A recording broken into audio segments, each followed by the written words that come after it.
महाशून्य से शून्य और शून्य के काले अंधेरे से बनी है हमारी गोल दुनिया।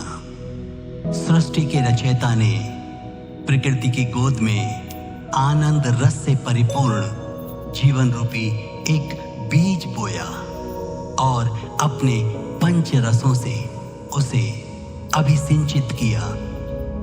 यूनिसेलुलर से मल्टीसेलुलर, बंदर से इंसान और हर इंसान का अपना अपना भगवान, अपनी बेस्ट क्रिएटिविटी यानी कि ह्यूमन की रचना की, जो विवेक और ज्ञान के साथ साथ अहंकार और लालच से परिपूर्ण थे।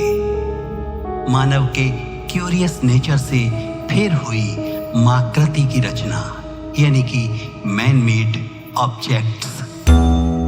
ईश्वर को नेचर से निकालकर भवनों में पहुंचाया और उसी के आसपास बसने लगे।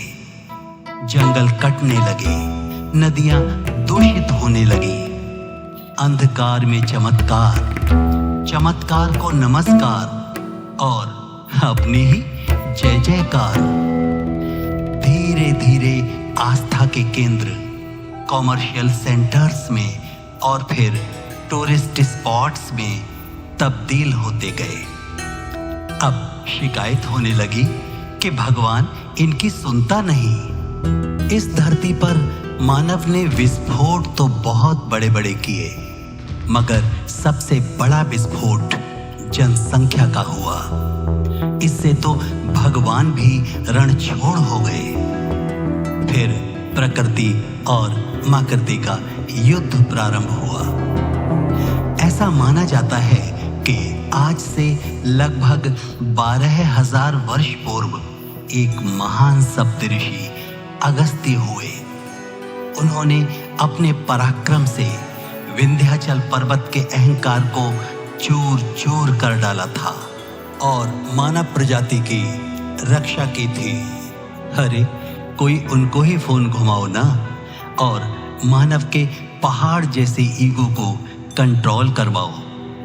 प्राणी के रूप में ईगो के ये महापिंड हमारे जंगलों के इर्द गिर्द मंडरा रहे हैं और लगता है जैसे फिर से अंधेरा होने वाला है। इनसे मिलिए, ये हैं श्री ऋत्विक माथुर जी, मुख्य विकास अधिकारी वनपुर। इनको सरकारी आदेश मिला है वनपुर कॉरिडोर बनाने का, लेकिन बीच में हरे जंगल आ गए जिन्हें काटना पड़ेगा और अब ये पर्यावरण प्रेमी IAS ऑफिसर परेशान हैं। करें तो क्या करें?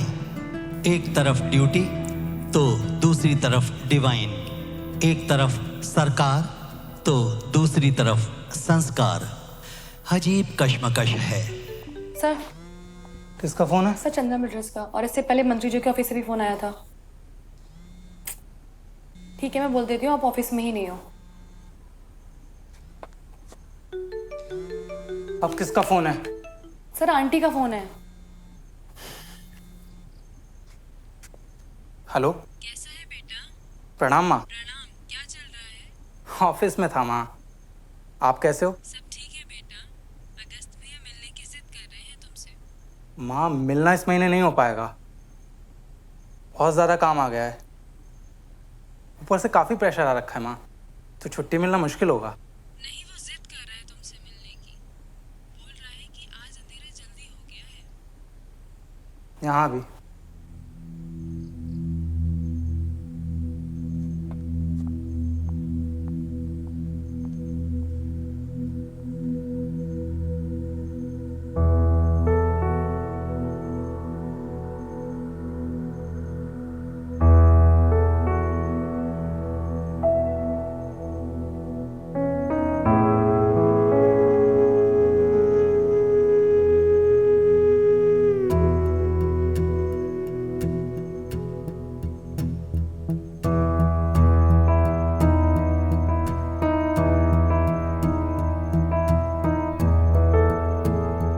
जय हिंद सर।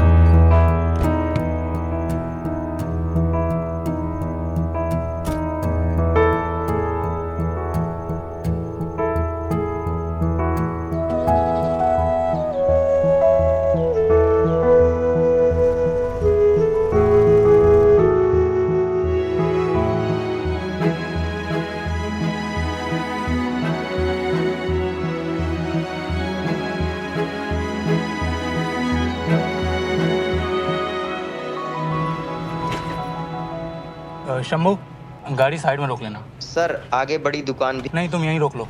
जी सर। सर मैं ले आती हूँ व्हाटएवर यू नीड।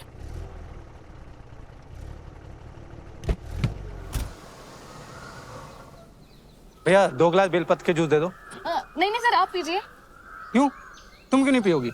अरे बहुत गुणकारी होता है ये, दिमाग को ठंडा रखता है और पेट के लिए भी फायदेमंद है। अच्छा। और वैसे भी शहर में कहाँ मिलता है आजकल ये सब? अब गांव में भी कहाँ रह गया बाबूजी। ठीक बात है भैया। लीजिए बाबू। इनको दीजिए। क्या आप? लाइए। तुम शिव जी की पूजा करती हो ना? उनका भी फेवरेट है ये। अच्छा। पर आपको इतना सब कैसे पता? ठीक है, जिनके यहाँ जा रहे हैं ना हम, अगस्त भैया, उन्हीं से ये सब सीखा है। पियो पियो भैया, धन्यवाद।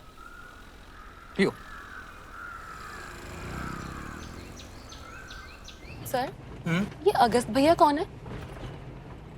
अगस्त भैया पॉजिटिव एनर्जी की दुकान है वो। उनसे कोई मिल लेना तो कभी दुखी नहीं रह सकता। बुरी से बुरी सिचुएशन को भी नए नजरिए से देखते हैं वो। और उनके जैसा नेचर से प्यार करने वाला दूर दूर तक कहीं कोई नहीं है। उन्होंने आज तक बस दिया ही है, कभी किसी से कुछ मांगा नहीं, बिल्कुल प्रकृति की तरह। आज मांगा है, इसलिए सब कुछ छोड़ कर आया हूं। सर ये कोई बाबा है क्या? नहीं, बाबा नहीं है, भाई है मेरे। दिव्यांग समझते हो? स्पेशल।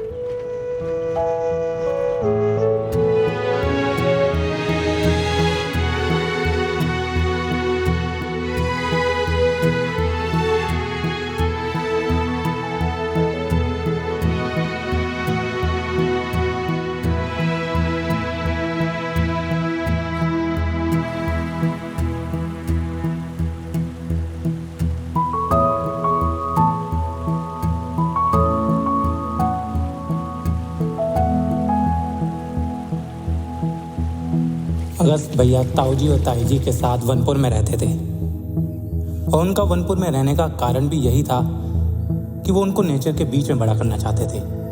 फिर ताऊजी और ताईजी, उनका एक एक्सीडेंट हुआ,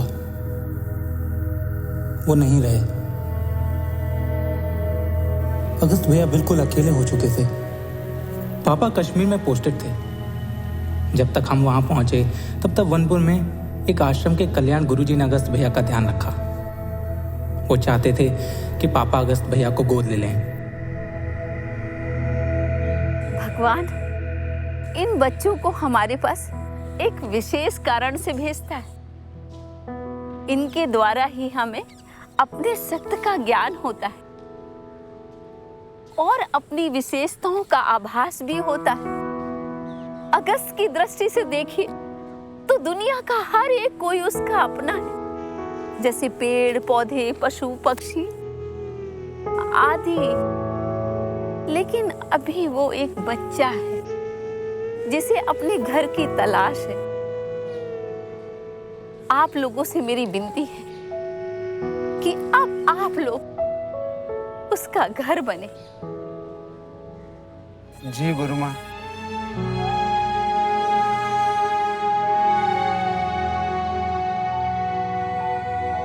सर फिर क्या अगस्त भैया हमारे साथ रहने लगे?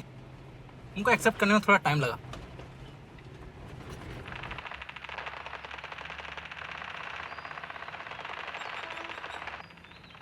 हम हॉस्टल पे तो भेज सकते थे इसे। आपने सोचा है कि ऋत्विक पे क्या असर पड़ेगा इसका? क्यों? नॉर्मल नहीं है ये, कुछ अलग है। पापा फोन दो मेरा। फोन नहीं मिलेगा।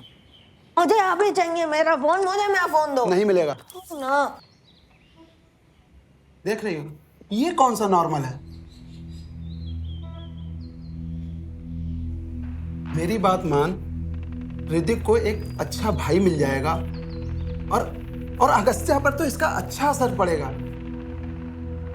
तो आप ही पालो इसे, मुझसे कुछ एक्सपेक्ट मत करना। तो इसमें उसकी क्या गलती है? सारी गलती आपकी है। 12 साल से अपने भाई से कभी मिलने नहीं गए आप, और उसके बच्चे को घर उठा के ले आए। सारी चैरिटी बाहर सूझती है आपको, कभी अपने घर वालों पे ध्यान दिया है आपने?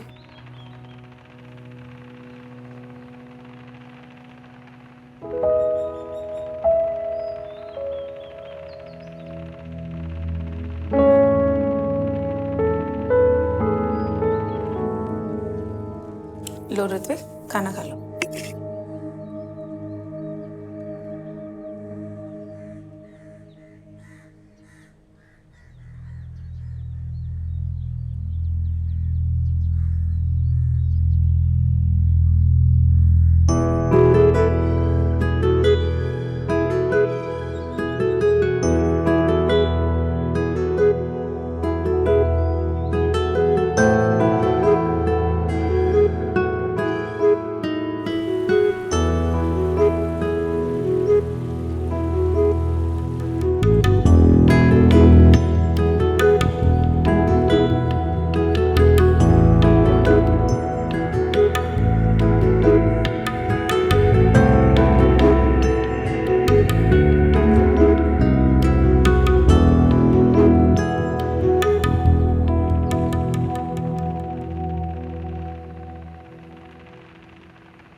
फोन रखो अपना, खाना खाओ।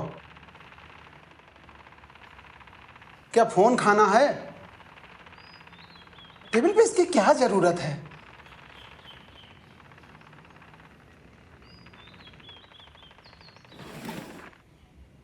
खाना खाओ। पापा फोन दो मेरा। पहले खाना खाओ। पापा फोन दो मेरा। पहले खाना फिनिश करो फिर मिलेगा। पापा फोन दो मेरा। आवाज नीचे। अगर दोबारा इस तरह से बोले तो दोबारा कभी फोन नहीं मिलेगा।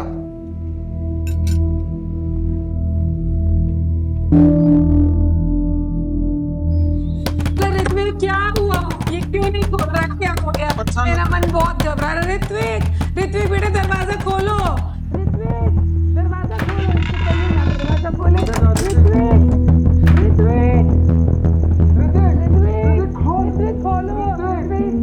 क्या हुआ? क्यों नहीं खोल रहा है? प्लीज, मुझे बहुत डर लग रहा है। प्लीज ऋत्विक से कहीं तक बात करो। ऋत्विक दरवाजा। बेटा, ऋत्विक,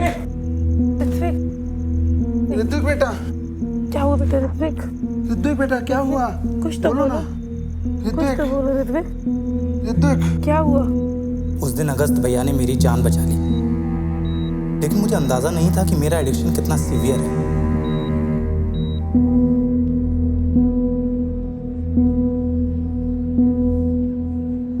आप ऋत्विक के पेरेंट्स हैं? सर क्या हुआ है ऋत्विक को? सर स्कूल वालों ने भी कुछ नहीं बताया। सर आपके लोग भी कुछ नहीं बता रहे हैं। क्या हुआ है उसे सर? देखिए, ऋत्विक की ब्रेन एक्टिविटी बहुत ज़्यादा हो गई है और उसकी वजह से we had to do some test, जिसकी वजह से हमने एक डायग्नोसिस बनाया है। आजकल छोटे बच्चों में मोबाइल्स, गैजेट्स या स्क्रीन टाइम एडिक्शन की वजह से ये हाइपर एक्टिविटी देखने को मिलती है और इसीलिए शायद उसको स्कूल में ये दौरा पड़ा होगा। अभी वो स्टेबल है, इसलिए कोई चिंता की बात नहीं है, लेकिन फिर भी हमको ऐसा फिर से कोई उसको सीजर्स ना आए, दौरा ना पड़े, इसके लिए हॉस्पिटल में ऑब्जर्वेशन में रखना हो।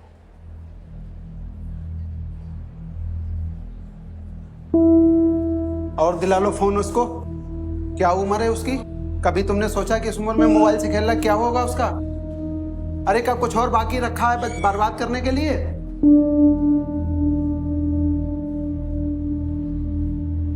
चाचा, इसमें चाची की कोई गलती नहीं है। जितनी गलती इनकी है उतनी आपकी भी है। चाची, प्रकृति के पास हर चीज का इलाज है। ऋत्विक ठीक हो जाएगा, ये मैं कह रहा हूँ आपको। जब सारे डॉक्टर हार मान चुके हैं तो अब और क्या हो सकता है? लेकिन हम कोशिश तो कर सकते हैं ना। कोशिश करने में तो कोई नुकसान नहीं। लोग कहते हैं कि ये पौधा अच्छी किस्मत लाता है और हफ्ते में पानी भी एक एक दिन डालना पड़ता है, पर तेरे जैसे आलसियों के लिए परफेक्ट है भैया। फिर डॉक्टर अगस्त की शुरू हुई डी एडिक्शन थेरेपी। देख फ्यूचर जरा नेचर का मेरा, ना ज़मीन मिलेगी ना आसमां। देख फ्यूचर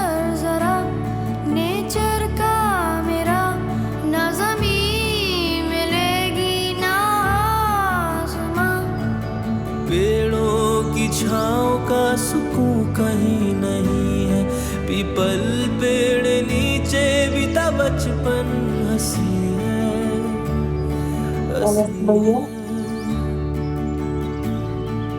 पेड़ों की छाँव का सुकून कहीं नहीं है, पीपल पेड़ नीचे बीता बचपन हंसी है। बेवकूफा जिसकी हवा से हो जिंदा हो तुम, जल को ही जीवन बताते हो तुम, पर्यावरण से ही रोशन हो तुम, फिर क्यों तुम करते इन्हें ही खत्म। देख फ्यूचर जरा नेचर का मेरा, ना ज़मीन मिलेगी। मुझे पता ही नहीं चला कब उन्होंने मुझे उस एडिक्शन से बाहर निकाला। भैया ये एक पेड़ मैं रख लेता हूँ, बाकी सारे आपके। ये पेड़ तो रखेगा तो इसकी जिम्मेदारी भी तो निभानी पड़ेगी ना। कैसी जिम्मेदारी? जितने पेड़ ये तेरे हैं उतने पेड़ ये, जितने पेड़ ये तेरे हैं उतने तू भी तो इसका है। मैं इन्हें संभाल के रखूंगा। मैं इन्हें संभाल कर रखूंगा।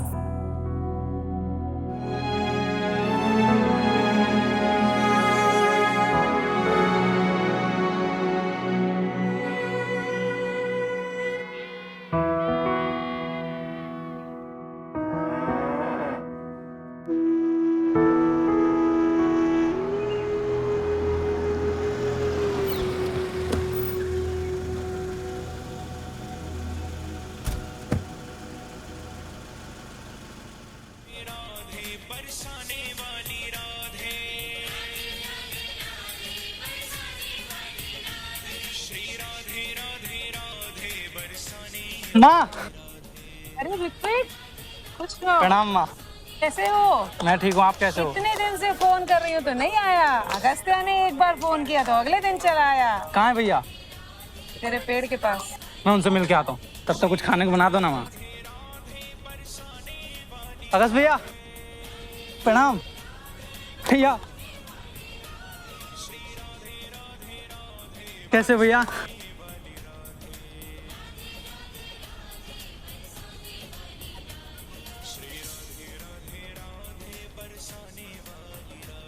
भैया बड़ा अच्छा लगा आपसे मिलके। दुबला हो गया? हाँ भैया, क्या करूं, शहर ने दुबला कर दिया एकदम। आओ चल के खाना खाते हैं ना, मैंने माँ से बोला है। आइए। नहीं, खाने का मन नहीं है। चलो चलो खाना खाते हैं। आओ। नहीं, खाने का मन नहीं है। आओ आओ। क्या हो गया? कुछ नहीं भैया, बस वो थोड़ी ऑफिस की खींचतान चल रही है। मतलब कुछ नया बनाने के लिए पुराने की बलि चढ़ाना जरूरी है क्या? दोनों साथ में एग्जिस्ट नहीं कर सकते हैं। मंदिरों के लिए पिलग्रिमेज कॉरिडोर का बिल पास हो चुका है, मगर कोई ये नहीं सोच रहा जहां ये कॉरिडोर बनना है वहां पहले से ही पेड़ और जंगल है, वो भी प्राचीन। क्या प्राचीन शब्द सिर्फ मंदिरों के लिए रिजर्व्ड है? तुम्हारी दुविधा क्या है? मेरी दुविधा यह है कि मैं कुछ कर नहीं सकता हूँ और ये सब होते हुए देख भी नहीं सकता हूँ। अगर तुम कुछ कर नहीं सकते तो चिंता क्यों करते हो? बड़े सबकी रक्षा करेंगे।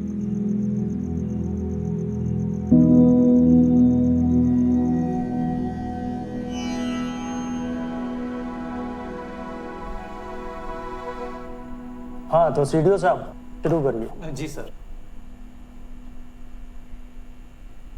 हमारे भारत देश के मंदिरों और पर्यटन स्थलों का ट्रैफिक बड़ी बड़ी वेबसाइट से भी ज़्यादा है। क्यों? क्योंकि हमारा विश्वास अटूट है। हजारों सालों की सभ्यता को हम आज भी जिंदा रखते हैं और उन्हीं लोगों की आसानी के लिए पिलग्रिमेज कॉरिडोर्स बनाने का कदम उठाया गया है। पर हम दो सवाल पूछना भूल गए, एक उपयोगी परिप्रेक्ष्य यानी प्रैक्टिकल पर्सपेक्टिव से और एक नैतिक। पहला, क्या पिलग्रिमेज कॉरिडोर एक कंप्लीट सॉल्यूशन है? क्योंकि बढ़ती आबादी के साथ भविष्य में हमें उनसे भी बेटर और स्केलेबल सॉल्यूशन की जरूरत होगी। और नैतिक सवाल ये उठता है कि जो भारत देश का वो इंसान जो अपनी सभ्यता और साहित्य को जिंदा रखने की इतनी कोशिश करता है, क्या उसको हजारों सालों से बसे हुए वन, वनस्पति, जीव जंतुओं को नष्ट करने में खुशी मिलेगी? वो भी एक ऐसे सॉल्यूशन के लिए जो परमानेंट नहीं है। हम अपने उपभोक्तावाद के चलते अपने भविष्य से इतिहास को ही छीन रहे हैं। तो क्यों ना फिर बातचीत की जाए और इस बातचीत का हिस्सा आम जनता को बनाया जाए और साथ मिलकर एक ऐसा हल निकले जिससे हमारी नदियों में पानी रहे, हमारे पेड़ों में पक्षी अपने घर बनाए और जिससे हमारे भविष्य को मिलवाने के लिए हमारा इतिहास जिंदा हो। शुरू करें? सीडीओ साहब से पूछ लीजिए सर, कहीं कोई और वीडियो तो नहीं बची है आधे पौन घंटे की? सब चाहते थे, हम वीडियो देखे, हमने देख ली। You have ignore your official order. आप बिना बताए ऑफिस से गायब हो गए। आप मेरे धैर्य की परीक्षा ना लें। आप अपने सस्पेंशन से 1 इंच दूर हैं। माननीय मंत्री जी, क्या हम आगे बढ़ें? 1. Along with the digital documentation of antiquities of the following 5 heritage temple of national importance.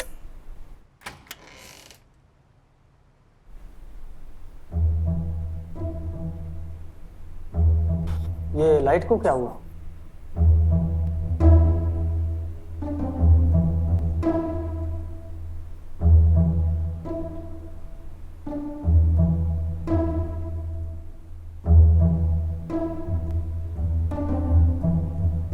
Seven, the builder undertaking the responsibility of aforementioned pilgrim corridors. एक ब्रेक ले लें सर? सर बाहर भी कंटिन्यू कर सकते हैं। बाहर धूप हो रही है ऋतिक। सर वो पेड़ है ना, कितनी अच्छी छाव है वहां पर, वहां करते हैं। चलिए चलते हैं।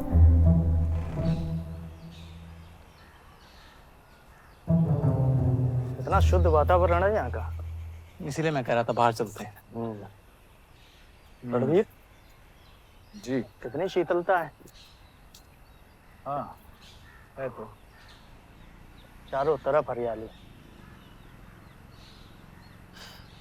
यहाँ पे करनी थी कॉन्फ्रेंस। हाँ अच्छा तो है, ठंडा ठंडा। Now feeling better sir? It's good. प्रकृति बेहतर है। बेहतर तो आप हैं सीडीओ साहब। तो रणवीर जी, यहाँ हेलीपैड कब बन रहा है? अगले महीने। क्यों? अगले महीने तो बहुत गर्मी हो जाएगी। हाँ ये तो बात सही है, अगले महीने तो बहुत गर्मी है। और अगर हेलीपैड बनवाना है तो बहुत सारे पेड़ काटने पड़ेंगे। तो ये हम कब कर रहे हैं? देखते हैं, अभी कुछ डिसाइड नहीं हुआ है। शायद कहीं और ही बनाना पड़े। कहीं और नहीं, जगह यही है हमारे पास। या तो ये पेड़ रहेंगे या हेलीपैड। अगर हेलीपैड बनता है तो इन पेड़ों की बलि चढ़ना तो तय है। तो आप लोग तय कर लीजिए कब है वो शुभ मुहूर्त। इसमें देखना क्या है, जैसा चाचा जी कहेंगे वैसा हो जाएगा। ठीक है फिर। इसका क्या करें? रमन जी सर, आप कोई राय दीजिए। क्या कर सकते हैं? अरे काट देते हैं। वैसे ही पुरानी वाली साइड पे 500-600 साल पुराने पेड़ कट रहे हैं। ये तो कोई 50-100 साल पुराने होंगे। काट देते हैं। पहले चली नहीं तो अब गिल्टी फील करने का नाटक शुरू कर दिया। इसका मतलब आप भी एग्री नहीं करते कि पेड़ काटने चाहिए? आप करते हैं? श्याम जी, लाइट आ गई।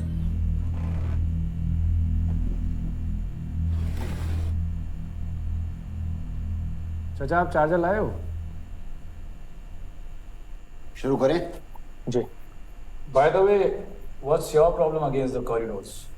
सर जैसा कि प्रेजेंटेशन में मैंने आपको आपका कुछ पर्सनल है इसमें, मुझे वो जानना है।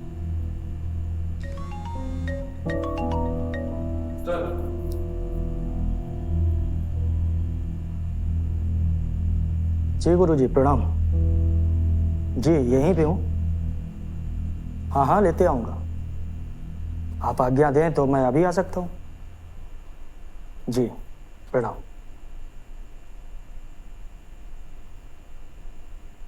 तुम दोनों चलो मेरे साथ।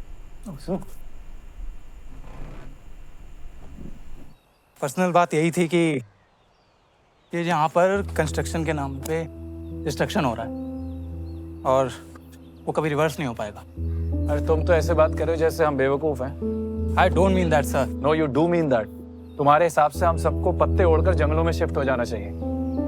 Sir all I want to say that we need balance. अरे तो है ना balance. Wildlife sanctuaries, forest reserves नहीं है, उन पे तो कोई इंक्रोचमेंट नहीं कर रहा। सर हम नेचर से पैदा हुए हैं, हमें उसके साथ रहना है। उसको शोपीस बना के एक डब्बे में बंद रखने को बैलेंस नहीं कह सकते हैं। डब्बे में बंद करके नहीं रख रहे हैं। इट्स जस्ट 20% ग्रीन और 80% कंस्ट्रक्शन, जैसे चलता आया है। It should be 50-50। ऋत्विक जी, आप बहुत बोल रहे हैं। देख, सरकारी अफसर है वो, अभी वो इतनी तुम्हारी सुन रहा है।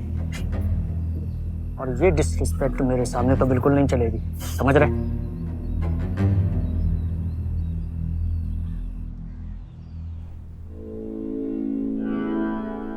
प्रणाम गुरु। गुरुजी, आप महान हैं, आप सर्वश्रेष्ठ गुरु हैं। यादव जी, महान मैं नहीं, ये प्रकृति है और प्रकृति ही सर्वश्रेष्ठ गुरु है।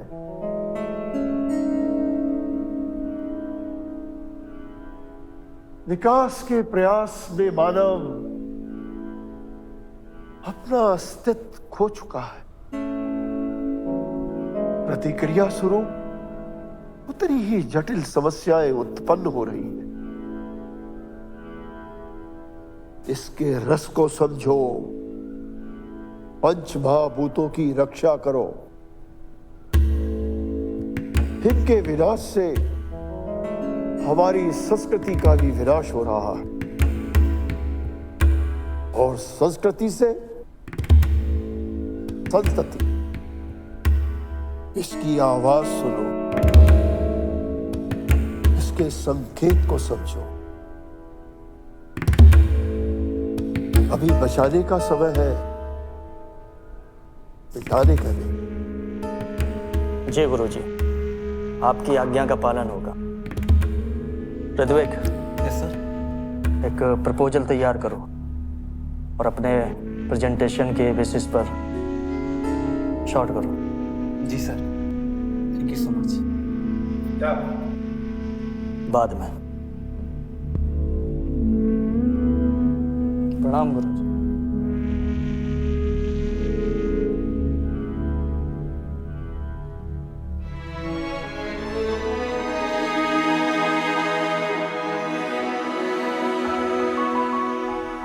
Congratulations, sir. Congratulations to you. अब तुमको फोन नहीं अवॉइड करने पड़ेंगे। वनपुर प्रोजेक्ट कैंसिल हो चुका। नमस्कार सीडीओ साहब, ट्रांसफर ऑर्डर तो मिल ही गया हो, अब मजा है। रणवीर जी, मैं तो हार गया, मगर प्रकृति जीत गई।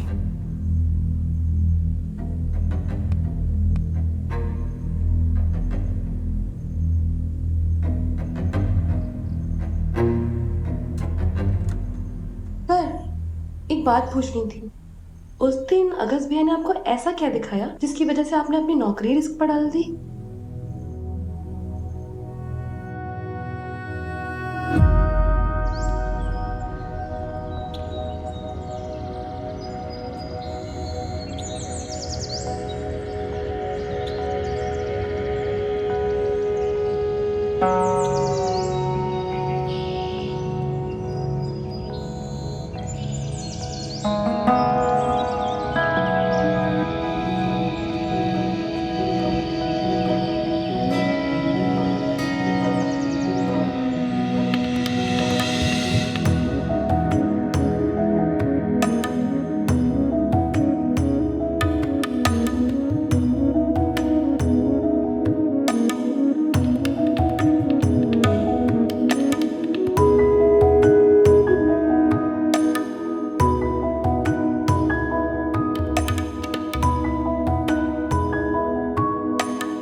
future